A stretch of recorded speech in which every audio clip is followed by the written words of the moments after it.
Hello les petits Christ, j'espère que vous allez bien et que vous êtes prêts pour approfondir un peu la parole de notre Seigneur. Aujourd'hui, je vous propose d'étudier un passage très connu de la Bible. Ce passage, c'est Marc 15 à 15. Je vous invite à prendre votre Bible et à lire ce passage vous-même avant de commencer. Et pour ceux qui n'en ont pas la possibilité, il s'agit en fait du passage où Jésus est jugé par Ponce Pilate. Et où Ponce Pilate donne la possibilité au peuple de choisir de libérer Barabbas ou Jésus.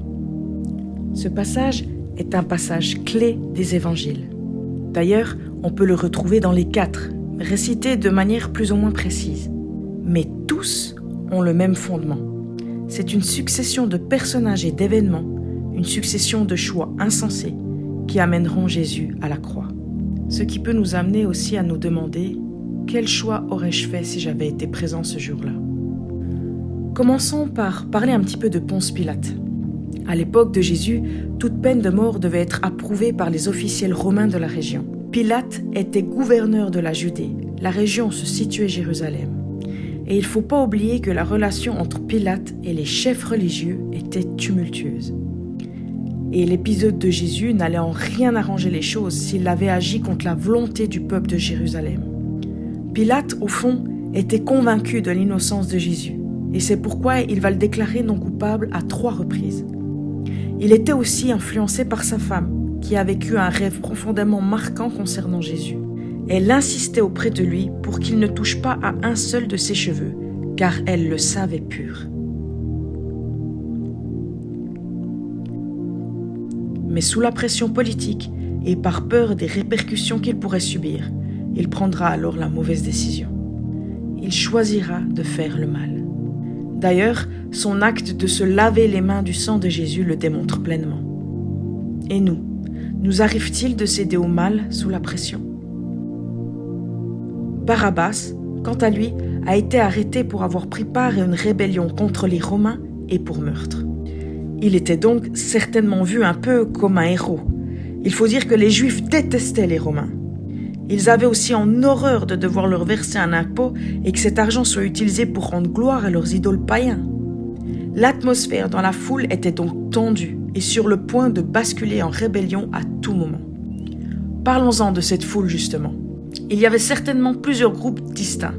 En premier, bien sûr, nous avions les chefs religieux et les fidèles qui haïssaient Jésus et étaient sous l'emprise totale du malin. Ensuite, il y avait les personnes qui étaient présentes à l'événement des rameaux, mais qui ont changé d'avis en voyant que Jésus n'était pas le conquérant et le libérateur attendu. Et pour finir, il y avait les disciples, ceux qui aimaient Jésus. Ils chantaient « Hosanna » encore quelques jours plus tôt. Mais par peur pour leur propre vie, ils se sont fait discrets et tout petits. Pierre en est l'exemple le plus célèbre, en ayant renié par 3 fois Jésus par peur de perdre sa vie. Les chefs religieux, quant à eux, voulaient une sentence précise: la crucifixion. C'était un acte barbare et il était prononcé par les Romains en cas de rébellion.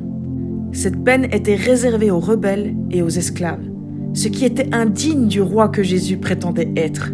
L'humilier, le rendre misérable, casser son image de sauveur, c'était exactement le désir des chefs religieux. Et ce qu'il faut encore prendre en compte, c'est que la Judée n'était qu'une petite région poussiéreuse. Pilate disposait donc que d'une petite armée pour maintenir la paix. Et à ce moment-là, il y avait déjà eu plusieurs soulèvements. C'est donc pour ça qu'il cédera à la pression des chefs religieux et de la foule, malgré le fait qu'il savait Jésus innocent. Et nous, combien de fois cédons-nous à la pression des autres, même si cela nous amène sur de mauvaises voies?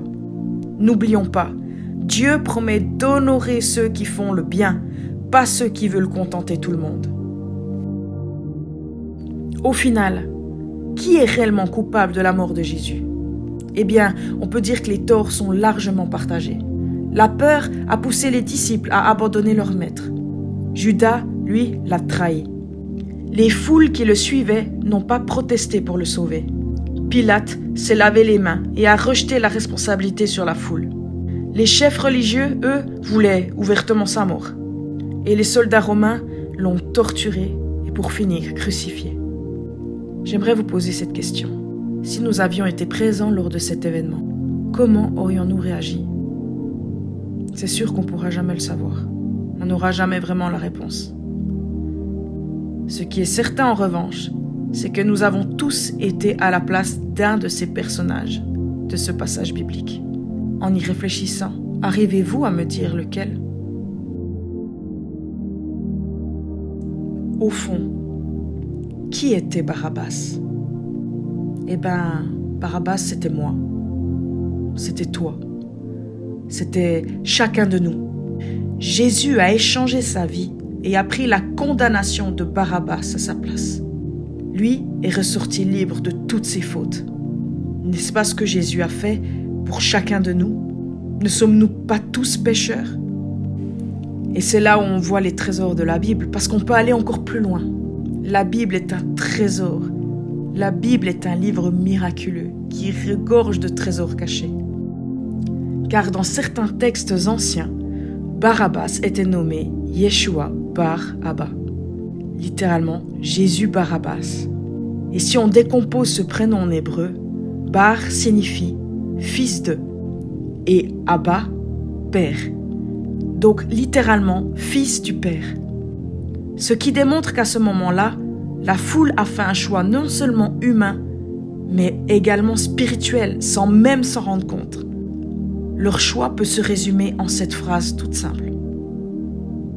Qui voulez-vous gracier? Jésus Barabbas, le fils d'un père humain, ou Jésus-Christ, le fils d'un père divin? Donc, dans le futur, avant d'écouter notre nature pécheresse, repensons à ces deux Jésus, aux deux fils.